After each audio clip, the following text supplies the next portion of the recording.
The US Federal Reserve has kept interest rates unchanged, but hinted at rate cuts in the future. This comes as the US economy continues to face some uncertainties, such as the ongoing trade tensions with China and also Mexico. Our Ko Roon-hee reports.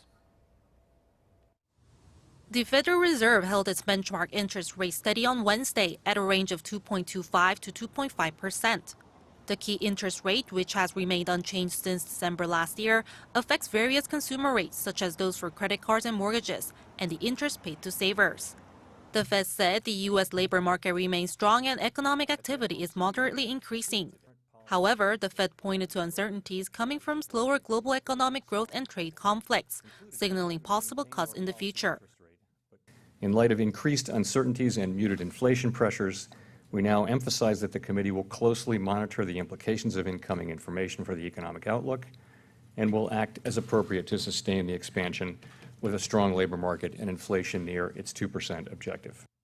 The Fed also dropped a reference to being patient about adjusting rates in its statement, which is another signal for cutting rates for the first time in more than 10 years. The decision to freeze the rate was approved by a 9-1 vote. James Bullard, president of the Fed's St. Louis Regional Bank, disagrees, saying the Fed should begin cutting rates now.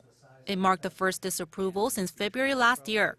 Since 2015, the Fed has raised rates 9 times, and it hiked them 4 times last year alone. Some analysts predict the Fed will wait until September to announce a rate cut, while others predict none will happen this year if Washington and Beijing agree on a trade deal in the near future. The Fed's announcement comes despite President Trump heaping political pressure on the Fed to cut rates, as he seeks to bolster his 2020 re-election campaign, which is sharply focused on economic prosperity in the U.S. After Bloomberg reported that the White House has explored the possibility of legally demoting the Fed chairman, Powell said he thinks the law is clear that he has a 4-year term and he fully intends to serve it.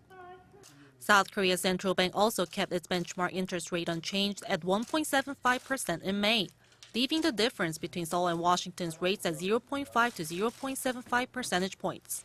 Ko Roon-hee, Arirang News.